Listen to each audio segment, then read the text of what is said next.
मैं और मेरी अम्मी शहनाज मार्केट से निकले ही थे कि बारिश शुरू हो गई। वहाँ कोई ऑटो वाला भी नहीं था, इसलिए किनारे खड़े होकर बारिश खत्म होने का इंतजार करने लगे। तभी एक कार आकर हमारे करीब रुकी। शीशा सरकाकर उसमें बैठा आदमी हमसे कुछ कहना चाह रहा था, लेकिन बारिश के शोर में उसकी आवाज ठीक से कानों तक नहीं पहुँच पा रही थी। इतना समझ गए थे कि वो आदमी हमसे गाड़ी में बैठने के लिए बोल रहा है। जब गर्दन नीचे कर उस आदमी को गौर से देखा तो पहचानते देर न लगी। यह वसीम अंकल थे, पापा के पुराने दोस्त। कुछ ही देर में हम दोनों माँ बेटी वसीम अंकल की गाड़ी की पिछली सीट पर बैठे हुए थे। वसीम अंकल कभी हमारे पड़ोस में ही रहते थे, लेकिन कुछ साल पहले कॉलोनी छोड़कर करीब की एक महंगी सोसाइटी में चले गए। हमारे बैठने के बाद गाड़ी स्टार्ट करते हुए वसीम अंकल ने पूछा, भाभी घर में सब ठीक तो है ना? मम्मी ने कहा, सब ठीक है, आप बताएं आपकी वाइफ कैसी हैं? बच्चे वगैरह कितने हैं? वसीम अंकल ने जवाब दिया, भाभी जब बीवी ही नहीं तो बच्चे कहाँ से आएंगे? माँ ने हैरानी से पूछा, क्या हुआ आपकी बीवी को? जब आप हमारे पड़ोस में रहते थे तभी तो शादी हुई थी ना आपकी? वसीम ने कहा, शादी नहीं चल पाई, 2 साल में ही तलाक हो गया। पिछले साल ही केस खत्म हुआ, 50 लाख देने पड़े। वसीम अंकल की बात सुनकर माँ ने हैरानी का इजहार करते हुए कहा,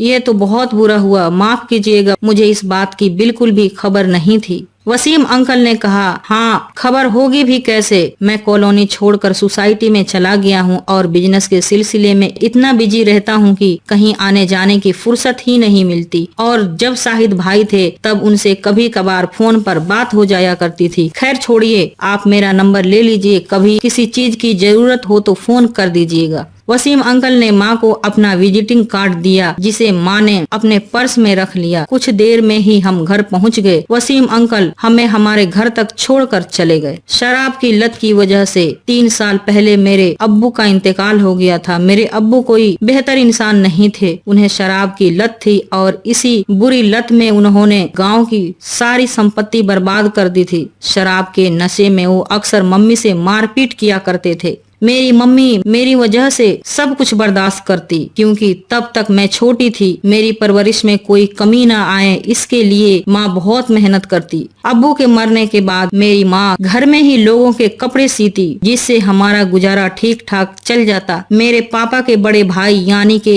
मेरे ताऊ अशफाक अली काफी दौलत वाले थे, लेकिन हम माँ बेटी को पूछते तक नहीं थे। ईद बकरीद पर मेहमान की तरह घर आते और मेरे हाथ में ईदी के तौर पर कुछ रकम देकर चले जाते। माँ की वजह से ही मैं एक अच्छे कॉलेज तक पहुँच पाई। कॉलेज घर के नजदीक ही था, इसलिए मैंने हॉस्टल नहीं लिया। कॉलेज में ही मुझे पवन मिला, जिससे दोस्ती हुई और फिर दोस्ती कब प्यार में बदल गई मुझे पता ही न चला। मैं अपनी माँ से सब बातें शेयर करती, लेकिन पवन वाली बात मैंने माँ को नहीं बताई। एक तो माँ वैसे भी परेशान रहती थी, उस पर दूसरे धर्म के लड़के से मेरी इश्क वाली बात से शायद वह और दुखी हो जाती। मेरे कॉलेज की छुट्टियां पड़ी थी, इसीलिए मैं पूरे दिन घर में ही रहती थी और माँ के कामों में थोड़ा बहुत हाथ बटा दिया करती थी। घर के पास ही एक नई मार्केट तैयार हो रही थी। माँ उसी मार्केट में लेडीज गारमेंट्स की एक दुकान करना चाहती थी। इसी सिलसिले में आज हम मार्केट गए थे, जहाँ वसीम अंकल से मुलाकात हो गई। मार्केट में दुकान खरीदने के लिए माँ को 5 लाख की जरूरत थी। मेरे ताऊ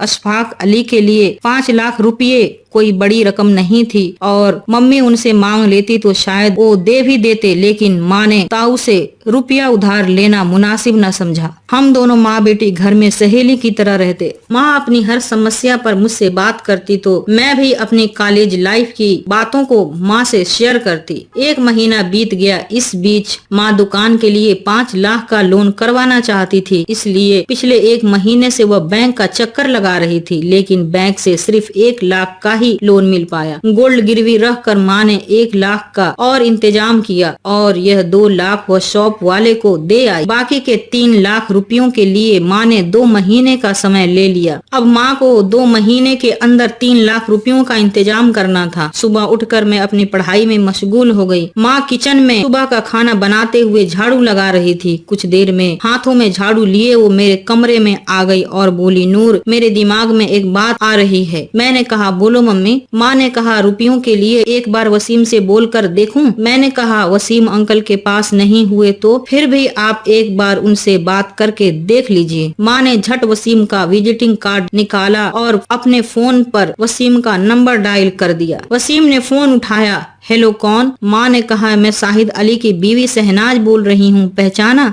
वसीम ने कहा अरे भाभी कैसी हैं आप और कैसे याद किया? माँ ने हिचकते हुए वसीम अंकल के सामने अपनी परेशानी बयान कर दी। वसीम ने कहा भाभी मैं अभी ऑफिस में हूँ, शाम को लौटते वक्त मैं आपके घर की ओर से होता आऊंगा। वसीम का फोन कटने के बाद माँ थोड़ा परेशान लग रही थी। उसकी परेशानी को भांप कर मैं माँ के करीब गई और बोली आप टेंशन न लो, वसीम अंकल घर आने के लिए बोले हैं, इसका मतलब है कि वो कुछ न कुछ मदद तो जरूर करेंगे। शाम के 7 बजे थे कि घर के बाहर एक गाड़ी रुकने की आवाज सुनाई दी। मुझसे पहले ही माँ दरवाजे तक पहुँच गई। उसके पीछे पीछे मैं भी चली गई। हम दोनों को यकीन था कि वसीम अंकल ही होंगे। बाहर मेरे ताऊ और ताई खड़े थे, उनके साथ मेरी कजन सिस्टर रेहाना भी थी। तीनों घर में आए। चाय नाश्ता के बाद ताऊ ने बताया कि रूस और यूक्रेन के बीच जंग के दौरान हालात खराब हो गए थे, तब रेहाना को इंडिया आना पड़ा था और फिर से वह अपनी पढ़ाई पूरी करने यूक्रेन जा रही है। देर रात उसकी फ्लाइट है। ताऊ ने माँ से कहा शहनाज मैंने सोचा था कि नूर को भी बाहर ही भेज दूं, लेकिन इसके ना रहते तुम अकेली हो जाओगी। यह सोचकर मैं पीछे हट गया। माँ ने कहा आपने बिल्कुल सही सोचा, नूर के बिना मैं बिल्कुल अकेली हो जाती। माँ की बात पूरी होती इससे पहले ही माँ के फोन की घंटी बजी। वसीम अंकल का फोन था। माँ फोन लेकर मेरे कमरे में चली गई और जब कमरे से बाहर निकली तो काफी बेचैन लग रही थी। मेहमानों के बीच में उनसे उनकी परेशानी का कारण कैसे पूछती, तो मैंने माँ को मैसेज सेंड करते हुए पूछा क्या हुआ माँ? सामने बैठी माँ ने तुरंत रिप्लाई किया थोड़ी देर में वसीम घर पहुँचने वाला है, क्या करें? अजीब सी स्थिति थी, कुछ समझ नहीं आ रहा था। अगर चाचा चाची के सामने ही वसीम अंकल घर पहुँच गए तो गजब हो जाएगा। न जाने ये लोग क्या सोचेंगे। यहाँ से जाने के बाद वो तरह तरह की बातें बनाएंगे। मेरी ताई को तो आसानी से मसाला मिल जाएगा। वो पूरी रिश्तेदारी में इस बात का बतंगड़ बनाकर पेश कर देंगी। मैंने माँ को मैसेज किया माँ आप बाहर जाकर वसीम अंकल को फोन करो और उन्हें साथ लेकर मार्केट में चली जाओ, वहीं उनसे बात कर लेना,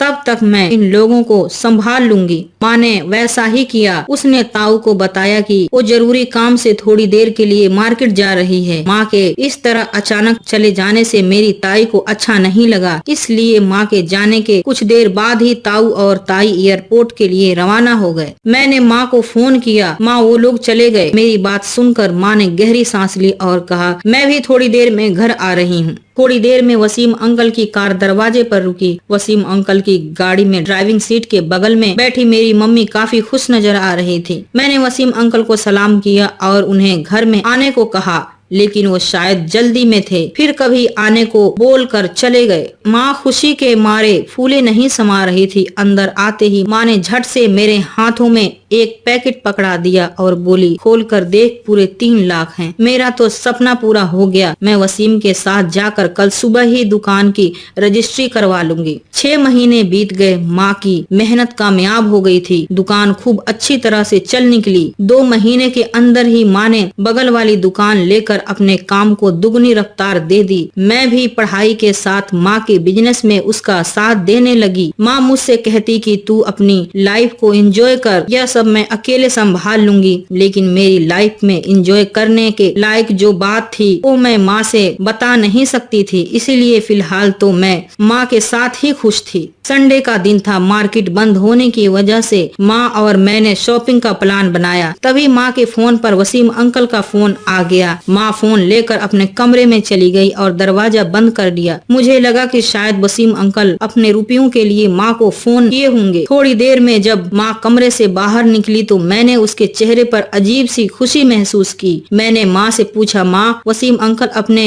रुपये मांग रहे थे ना? माँ बोली नहीं रे पगली, पिछले महीने ही मैं उन्हें उनके रुपये लौटा रही थी, लेकिन उन्होंने मना कर दिया। तब मैंने वो रकम बगल वाली दुकान में इन्वेस्ट कर दिया। वसीम रियल एस्टेट का बिजनेस करते हैं, उनके पास रुपयों की कमी नहीं। वो तो मुझे और पैसे देना चाहते हैं, लेकिन फिलहाल मैंने मना कर दिया। थोड़ी देर पहले ही माँ और मैं शॉपिंग जाने की प्लानिंग कर रहे थे, लेकिन वसीम अंकल के कॉल के बाद माँ ने शॉपिंग का प्लान कैंसिल कर दिया और बोली, नूर बेटा, शॉपिंग के लिए फिर कभी चलेंगे, मार्केट में कुछ काम है, मैं वहाँ जा रही हूँ, तुम घर में रुकना। ये कहकर माँ तैयार होने कमरे में चली गई। थोड़ी देर बाद जब वो कमरे से बाहर निकली तो उसे देखकर मैं चौंक गई। माँ ने बड़े दिनों बाद साड़ी पहना था और हल्के मेकअप के साथ तो आज वो गजब लग रही थी। माँ का यह रूप देखकर मुझे थोड़ी हैरानी हुई और समझ आया कि माँ और वसीम अंकल के बीच मोहब्बत की खिचड़ी पक रही है। मेरी माँ 34 साल की थी और वसीम अंकल भी लगभग इतनी ही उम्र के होंगे, तो इसमें बुरी बात क्या है। माँ ने पूरी जिंदगी अपनी ख्वाहिशों का गला घोट कर मुझे बड़ा किया, उसके ऊपर होने वाले जुल्म की मैं खुद गवाह थी। आज माँ अपनी जिंदगी को अपने हिसाब से जीना चाह रही है, तो इसमें गलत क्या है। मैं माँ को खुश देखकर अंदर ही अंदर बहुत खुश थी। मन ही मन मैंने वसीम अंकल का भी शुक्रिया अदा किया, क्योंकि मेरी माँ की इस खुशी की वजह वही थे। माँ को इतना खुश देखकर मैं भी सोच रही थी कि मोहब्बत भी क्या चीज होती है। मिल जाए तो जिंदगी संवर जाती है और ना मिले तो सब कुछ तबाह हो जाता है। कोई लैला या मजनू यूं ही नहीं बना होगा, मोहब्बत की ताकत ने उन्हें अमर कर दिया। लेकिन मैं अपनी मोहब्बत का क्या करूं। मुझे भी मोहब्बत है, लेकिन मेरी मोहब्बत लैला और मजनू जैसी ही लगती है मुझे, जो कभी मिल न पाए लेकिन इतिहास में अमर हो गए। मैं यह सब सोच ही रही थी कि बाहर वसीम अंकल की गाड़ी का हॉर्न सुनाई दिया और माँ झट से घर से निकल गई और रात 10 बजे लौटी। वो बहुत खुश थी। उसने आते ही मुझे चूम लिया और मुझसे बोली, सॉरी मैं लेट हो गई, तूने खाना खाया? अभी तो नहीं, मैंने सोचा तुम लौटोगी तो साथ खाना खा लेंगे। चिकन बनाया है, खाओगी? निकालूं? माँ बोली, मैं तो नहीं खाऊंगी, तुम खा लो। मैं समझ गई कि माँ का डिनर हो चुका है। मैंने माँ को मोहब्बत में खुश देखा तो मुझे लगा कि अपनी मोहब्बत की दास्तां भी माँ को बता ही दूं। मैंने माँ से कहा, माँ मैं तुमसे कुछ बताना चाहती हूँ। माँ करीब आकर मेरे बगल में बैठ गई और प्यार से मेरे बालों को सहलाते हुए बोली, बोलो बेटा क्या बात है? मैं बोली, माँ मैं एक लड़के से प्यार करती हूँ, वो भी मुझसे बेइंतहा प्यार करता है। मैंने अब तक आपसे यह बात छुपाई क्योंकि अब तक मेरे अलावा आपका कोई नहीं था। मैं जिंदगी में पहली बार आपको इतना खुश देख रही हूँ। मेरी बातों से माँ का खूबसूरत चेहरा और खिल गया था। वो बोली, ज्यादा मक्खन ना लगा, ये बता कि लड़का क्या करता है? मैं बोली, मैं जिस लड़के से प्यार करती हूँ वो हिंदू है, उसका नाम है पवन। वो अभी मजिस्ट्रेट की तैयारी कर रहा है और यही चंडीगढ़ में ही रहता है। मेरी बात सुनकर माँ ने कहा, सच्ची मोहब्बत कभी किसी दायरे की मोहताज नहीं होती, चाहे मुल्क की सरहदें हों या मजहब की दीवारें, मोहब्बत को कोई नहीं रोक सकता। यह बात तूने अब तक मुझसे क्यों नहीं बताई? चल मेरी बात करा पवन से। माँ के कहने पर मैंने पवन को फोन लगा दिया। हेलो पवन, लो मेरी माँ से बात करो। माँ ने पवन से लंबी बात की। माँ ने उसके घर वालों से लेकर उसकी पढ़ाई और उसके फ्यूचर को लेकर उससे ढेर सारे सवाल किए। फोन कटने के बाद माँ बहुत खुश थी। बोली, मुझे तेरी पसंद पर नाज है बेटा। वो दूसरे मजहब से है तो क्या हुआ, इंसान तो है ना, और देखना एक दिन वो बहुत बड़ा जज बनेगा।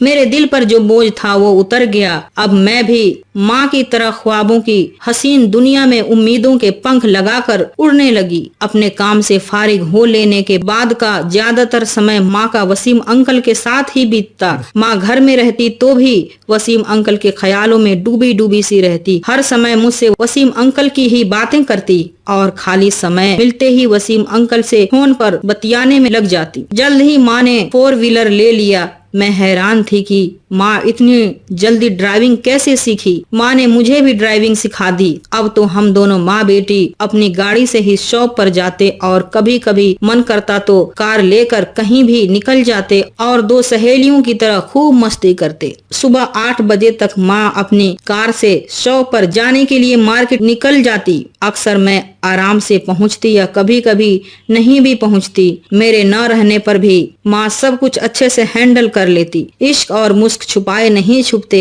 मेरे ताऊ अशफाक अली उसी सोसाइटी में रहते थे जिसमें वसीम अंकल का घर था। मम्मी और वसीम अंकल के बीच पक रहे मोहब्बत के पुलाव के गंध मेरी ताई तक पहुंच चुकी थी। सुबह मैं बाथरूम में ही थी कि माँ की आवाज आई, नूर बेटा मैं शॉप के लिए निकल रही हूँ, तुम्हारा मन करे तो तुम आराम से पहुँच जाना। मैं सोच रही थी कि आज मैं शॉप पर न जाकर पवन से मिलने जाऊंगी और माँ के निकलने का इंतजार करने लगी ताकि उसके जाने के बाद मैं भी सज धज कर निकल सकूं। मैं कमरे में थी कि माँ मेरे कमरे में आ गई और बोली, नूर बेटा एक काम करो, आज तुम ही शॉप पर चली जाओ, लंच में आना तो तुम घर रह जाना और मैं शॉप पर चली जाऊंगी। मैंने कहा ठीक है माँ, लेकिन अभी तो तुम शॉप पर जाने को तैयार थी, अब अचानक क्या हो गया? माँ बोली, मुझे कुछ जरूरी काम याद आ गया है, इसीलिए मैं अभी नहीं जा पाऊंगी। मैंने गाड़ी निकाली और दुकान की ओर निकल पड़ी। दुकान पर पहुंची तो याद आया कि शॉप की चाबियां लाना भूल गई। शॉप से घर की दूरी केवल 5 किलोमीटर की थी। मैंने फिर से गाड़ी स्टार्ट की और घर के लिए निकल पड़ी। घर पहुंची तो देखा कि घर के बाहर वसीम अंकल की गाड़ी खड़ी है। मैं माँ के उस जरूरी काम को अच्छी तरह समझ गई थी। मैंने डिस्टर्ब करना ठीक ना समझा, लेकिन शॉप की चाबियां लेना भी जरूरी था। मैंने घर के बाहर से ही माँ को फोन लगाया। हेलो माँ, मैं चाबी घर ही भूल आई हूँ। मेरी पूरी बात सुने बिना ही माँ ने कहा, बेटा तुम अभी घर मत आना, मैं जरूरी काम से बाहर आई हूँ। मैं फिर से शॉप पर पहुँच गई और माँ के जरूरी काम से फारिग होने का इंतजार करने लगी। आधे घंटे में माँ शॉप पर पहुँच गई। मैंने माँ से कहा, आज तुम दुकान संभालो, मैं जा रही हूँ। माँ बोली, कहाँ? मैं बोली, मुझे भी बहुत जरूरी काम है, और मैं पहुँच गई पवन के फ्लैट पर। शाम को घर पहुंची और फ्रेश होकर रात के खाने की तैयारी में जुट गई। तभी दरवाजे की घंटी बजी। ताऊ और ताई आए हुए थे। दोनों सोफे पर बैठ गए और मैंने दोनों को गिलास में पानी दिया और बोली, मैं चाय बनाकर लाती हूँ। ताई बोली, नहीं, चाय की जरूरत नहीं है, तू बैठ, यहाँ तुझसे बात करनी है। ताई ने मुझे अपने बगल में बिठा लिया और बोली, अक्सर बच्चे बिगड़ते हैं तो उनकी शिकायत उनके माँ बाप से की जाती है, लेकिन जब माँ बाप ही बिगड़ रहे हो तो उनकी शिकायत किससे की जाए? उनके बच्चों से? कैसा बेगैरत जमाना आ गया है। देख नूर, तू समझदार है इसलिए तुझे समझा रही हूँ। तू अपनी माँ को कंट्रोल कर, उसकी वजह से सोसाइटी में हमारी नाक कट रही है। मैंने कहा, ऐसा क्या किया मेरी माँ ने? ताई ने कहा, अरे हमारी सोसाइटी के रहने वाले वसीम के साथ तेरी माँ आजकल खुलेआम रंगरलियां मना रही है और तू पूछ रही है कि ऐसा क्या किया तेरी माँ ने। पानी सर से गुजर गया। तब हम दोनों ने फैसला किया कि तेरे कानों तक ये बात पहुँचे। तेरी माँ को फोन किया था, वो शॉप पर थी, उसी ने बताया कि तू घर पर है, इसलिए सीधे तेरे पास चले आए। ताई और ताऊ ने काफी देर मुझे समझाने की कोशिश की, तरह तरह की बातें बताई और चले गए। उनके जाते ही मैंने माँ को फोन किया। माँ घर आई तो मैंने उसे पूरी बात बता दी। वो कुछ नहीं बोली और कमरे में चली गई। अगले दिन सुबह उठकर मैंने माँ से कहा, माँ मैं आपके साथ हूँ, आपने कुछ भी गलत नहीं किया, इसलिए आपको किसी की परवाह करने की जरूरत नहीं है। जब हम मुसीबत में थे तब इन लोगों को हमारी कोई चिंता न थी, लेकिन अब हमारी वजह से इनकी नाक कट रही है। माँ आप जो कर रही हैं सही कर रही हैं। सुबह हो चुकी थी। माँ को उदास देखकर मैंने माँ को हौसला देने की कोशिश की, लेकिन माँ टूट चुकी थी। कल से उसके चेहरे का रंग गायब था। मेरी माँ फिर से वही पुरानी शहनाज लगने लगी थी जो कभी गमों के बोझ तले दबी थी। कुछ दिन बीते तो मैंने महसूस किया कि माँ ने वसीम अंकल से दूरियां बना ली थी। मैंने माँ से कई बार बात करने की कोशिश की, लेकिन वो इस बारे में अब कोई बात ही नहीं करती और बात बात पर मुझे डांट देती। मेरे फोन पर पवन का फोन आता तो माँ को अब अच्छा नहीं लगता। कुछ समय पहले तक जिस माँ को मोहब्बत से मोहब्बत हो गई थी, वही माँ अब मोहब्बत को हिकारत की नजर से देखने लगी थी। माँ पूरी तरह बदल चुकी थी। उसका वो चहकना, हंसना, बोलना सब बीते जमाने की बात हो गई थी। मैं माँ को इस रूप में नहीं देख सकती थी। मैंने सोच लिया कि मुझे क्या करना है। एक दिन माँ के शॉप पर चले जाने के बाद मैंने वसीम अंकल को फोन लगाया और मैंने उनसे माँ की हालात पर बात की। उन्होंने बताया कि शहनाज ने उनके 3 लाख रुपए लौटा दिए और बातचीत बंद कर दी। अब वो फोन न उठाती है और न ही कभी फोन करती है। वसीम अंकल की बातें सुनकर मुझे गहरा दुख हुआ। मैंने उनसे सीधा सवाल किया, अंकल आप मेरी माँ से प्यार करते हैं? इस सवाल पर वसीम अंकल खामोश हो गए। मैंने फिर पूछा, आप क्या चाहते हैं अंकल? क्या आप मेरी माँ से शादी करने की हिम्मत रखते हैं? वसीम अंकल ने जवाब दिया, हाँ मैं शहनाज से शादी करना चाहता हूँ, लेकिन पिछले कुछ दिनों से शहनाज पूरी तरह बदल चुकी है। एक दिन शहनाज मेरी सोसाइटी में मेरे साथ थी और हमें आपकी ताई ने देख लिया था। उन्होंने पूरी सोसाइटी में इस बात का बतंगड़ बनाकर पेश किया। तभी से शहनाज न मुझसे बात करती है और ना फोन उठाती है। इसमें मेरी क्या गलती है? मैं क्या करूं? बताओ नूर। मैंने कहा, कल संडे है, क्या आप कल सुबह मेरे घर आ सकते हैं? वसीम अंकल ने सुबह घर आने का वादा कर फोन काट दिया। रात को माँ घर आई तो मैंने माँ को कुछ न बताया। सुबह हुई तो मैं जल्दी उठ गई। आज संडे था इसलिए माँ को नहीं जगाया। सुबह के 8 बजे थे कि वसीम अंकल घर पहुँच गए। उनकी आवाज सुनकर माँ भी अपने कमरे से बाहर आ गई और वसीम अंकल की ओर हैरानी भरी नजरों से देखते हुए बोली, यहाँ क्या लेने आए हो? वसीम अंकल कुछ कहते तभी मैं बोल पड़ी, माँ, वसीम अंकल को मैंने बुलाया है। मेरी यह बात सुनकर माँ को गुस्सा आ गया। वो बोली, मुझसे बिना पूछे किसी को घर बुलाने की तेरी हिम्मत कैसे हुई? मैं बोली, माँ, वसीम अंकल तुमसे बहुत प्यार करते हैं और मैं जानती हूँ कि तुम भी वसीम अंकल से बहुत प्यार करती हो, लेकिन तुम समाज से डर रही हो। याद करो, जब हम मुसीबत में थे तब ये लोग हमें पूछते भी नहीं थे। तब इन्हीं वसीम अंकल ने हमारी मदद की थी। रिश्तेदारों के चक्कर में तुम वसीम अंकल की मोहब्बत को ऐसे कैसे ठुकरा सकती हो? माँ, अगर आपको जीवन में अकेले ही रहना है तो फिर ठीक है, रहो अकेले, मैं भी चली जाती हूँ। ये कहकर मैं रोने लगी। मुझे रोता देख माँ का दिल पिघल गया। वो बोली, देख नूर, मेरे लिए तू ही सब कुछ है। मैं सब कुछ सह लूंगी, लेकिन अगर कोई मेरी वजह से तुझे गालियाँ दे, ये मैं बर्दाश्त नहीं कर सकती। उस दिन तेरे ताऊ, उनकी बीवी दोनों मेरे शॉप पर आए और सबके सामने मुझे जलील करके गए। मैं क्या करती? तू बड़ी हो चुकी है, अब तेरी शादी की उम्र है। ऐसे में मैं अपनी शादी के बारे में सोचूं तो लोग क्या कहेंगे? इसीलिए मैंने वसीम से दूरियां बना ली। मुझे मालूम था कि मेरी माँ मुझसे बेहद प्यार करती है और वसीम अंकल से भी वो बेइंतहा प्यार करती है। मेरे रो देने से थोड़ी देर में ही घर का माहौल ठीक होने लगा था। माँ चाय बना लाई। माँ के बदलते मूड को देखा तो मैंने कहा, माँ, लोगों की परवाह करना छोड़ो और वसीम अंकल का हाथ थाम लो। मेरी बात सुनकर माँ शर्मा गई। तभी वसीम अंकल ने मेरी माँ के हाथों को अपने हाथों में ले लिया। मैंने कहा, जमाने की चिंता छोड़ दो माँ, मुझे पता था कि तुम वसीम अंकल से बहुत प्यार करती हो, इसीलिए मैंने तुम दोनों से बिना पूछे मैरिज कोर्ट में अर्जी लगा दी है।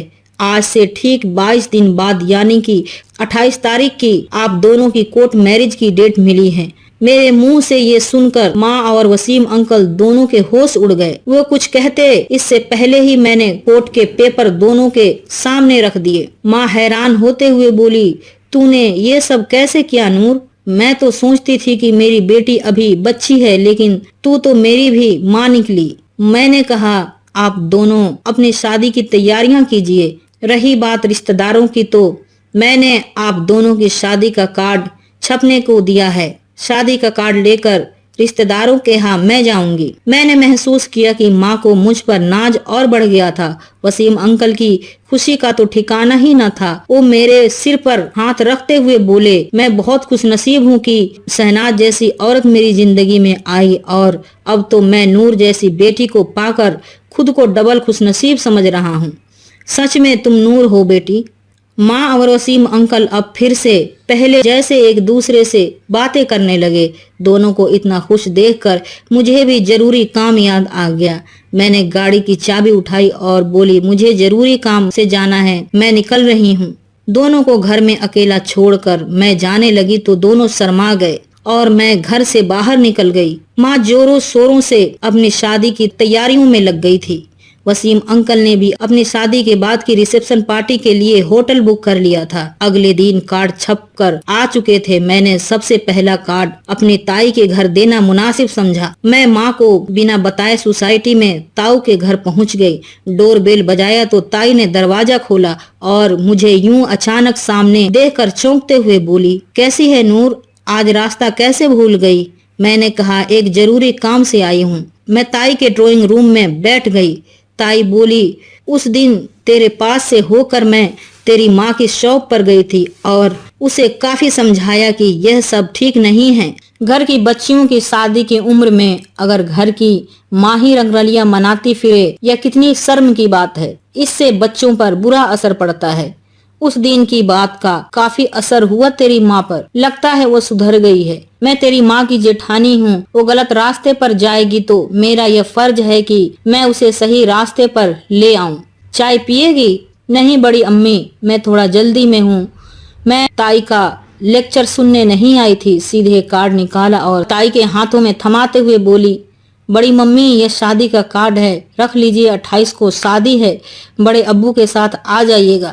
कार्ड देखकर ताई के चेहरे पर मुस्कुराहट झलकने लगी। लड़का भी देख लिया, शादी भी तय कर ली और अब मुझे बता रही है। खैर छोड़, यह बड़ी खुशी की बात है। बता मेरा दामाद क्या करता है? मैं खड़ी हुई और दरवाजे तक पहुंचकर मैंने ताई से कहा, लड़का रियल एस्टेट का बिजनेस करता है ताई, और वो आपका दामाद नहीं। आप कार्ड को ठीक से देख लीजिएगा, मैं जा रही हूँ। मैं घर आ गई और माँ को सब कुछ बताकर दोनों जोर से हंसे, क्योंकि कार्ड पढ़ने के बाद ताई पर क्या बीत रही होगी हम दोनों जानते थे। 28 तारीख को जिले के मैरिज कोर्ट में माँ और वसीम अंकल दोनों मैरिज मजिस्ट्रेट के सामने खड़े थे।